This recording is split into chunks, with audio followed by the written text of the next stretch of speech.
Hey guys, it's me, producer Ross, and welcome to the Monday Recap, the show where we round up the weekend's action and look forward to the week ahead. Of course, we were off last week and there was no game on the weekend, so we're going to just take a look at the week ahead and also take a look at news stories that you may have missed. Liam from Crewe is joining me once again. So Liam, let's take it away. So yes, Liam, there was no game on the weekend, but League One teams were playing some of the teams in our promotion mix. Of course, it was Sunderland, Peterborough, and also Hull City were playing. Two good results for us on the weekends. Crewe beat Peterborough 2-0. What a result that is. Of course, Peterborough top of the league at the moment. Burton Albion were beaten, though, by Hull City, so they keep themselves in second, while we're currently sitting in third. But also a massive result. Sixth place Sunderland were beaten by MK Dons 2-1. I just want to get your quick little thoughts, your season review so far. Of course, 11 games played for Town. Currently sitting in third. Your thoughts so far, my friend? Well, I think, first of all, the results, they show that League One isn't going to be a cakewalk. And we saw that last season. Town did fall off it, but we had so many different teams in the mix last season. And you look how controversial when they curtailed the season and who was going to be in the playoffs and so on. You looked how close that was, where you had Wycombe flying into the playoffs with the points per game average after sitting like only a couple of points outside the playoffs when the season was finished. It's so tight. And it is still so tight. I had a look at the table, and I mean, if Ipswich was to lose a game, then say next game against Shrewsbury and results go against them, then Town could be 8th or 9th. So they're currently sitting third, but it's that tight at the moment, whereas they're only 3 points off the top. So it is going to be tight. I think the fact that no fans are in as well, I think it brings another unpredictability to it. I think you are seeing results. I don't think you would have seen Sunderland lose to MK Dons at home had there been supporters in the grounds. I think it evens up the playing field, and I think you do see a lot more results like this, where you see some of the bigger teams getting beaten in games you'd expect them to win.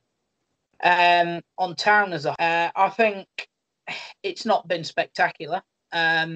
But they've done the job they've needed to do. They've won the games that we expected them to win.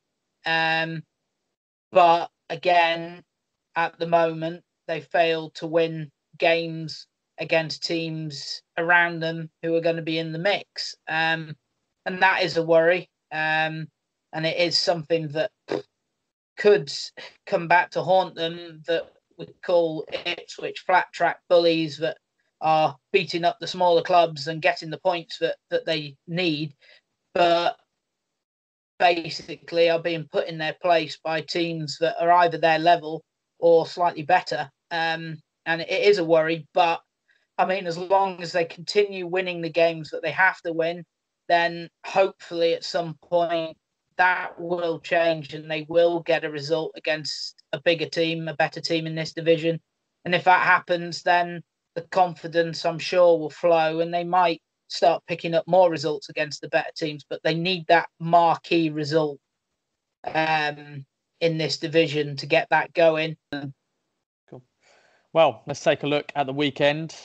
This Saturday, Town take on Shrewsbury, the first of 3 home games on the trot. You don't see that often. Of course, Town take on Hull City on the Tuesday, and then on the following Saturday, take on Charlton.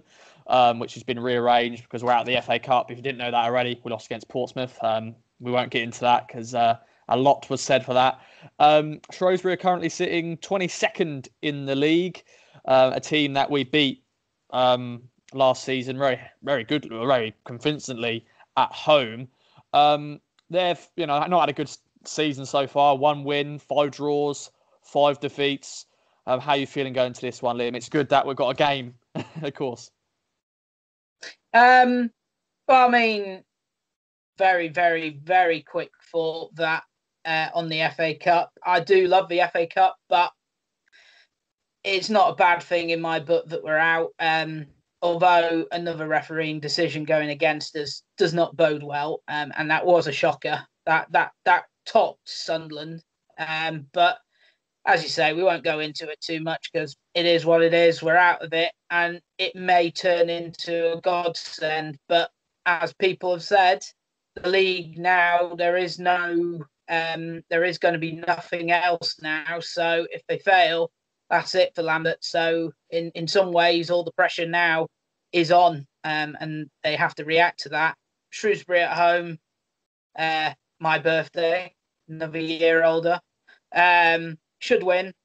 Should win that. Shrewsbury struggling a little bit down in 22nd. So and even if they weren't in 22nd, they were slightly higher at the table. Their position is always going to be, I think, a lower mid-table, maybe just above the drop zone sort of team. So it's a game that Town should be winning, and another one of those that I say, if you're going to get promoted, you have to win these. So that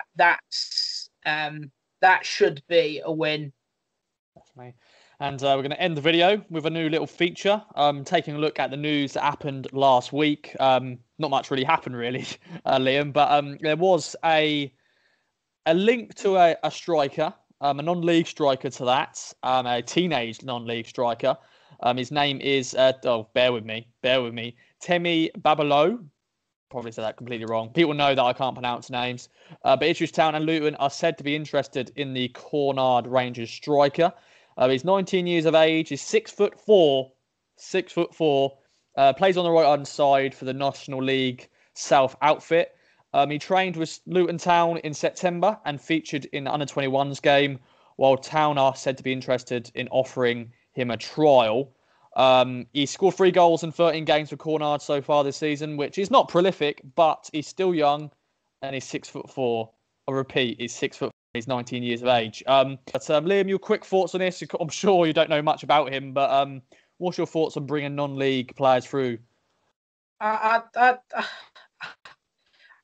don't know much about him, but I really don't think there are some really good players in non-league. I think non-league is a pretty. I think there's some pretty decent players in the non-league system if you can pluck them out. And I don't see anything wrong with it. He certainly, but at 19,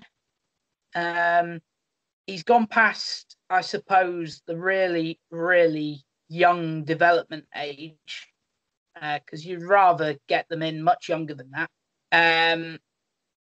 But I mean, if he's got something about him, then of course it's worth giving him a trial. And if they don't see anything in him, giving him a trial, then it doesn't work. But I think he would be an interesting option in terms of height. Although we do have Hawkins that we've brought in at the moment, but of course Hawkins is a lot older. And if Town get promoted to the Championship, then I don't know if Hawkins may make it at that level. Whereas this lad, I suppose at 19, he's still got plenty of years ahead of him that he could get better. It is a mixed bag. You could get a Jamie Vardy, or you could get just an absolute dud. It really is. It really is that mixed of a bag. Well, we'll wait and see. But that is it for the Monday recap. Thank you, Liam, as ever, for joining me. Thank you all for watching. We'll be back, of course, next week for another Monday recap. And, of course, there'll be many different videos going on our platforms. So make sure to follow us at Kings of Anglia on all the social media and all that. I've been producer Ross, and I'll catch you in the next video.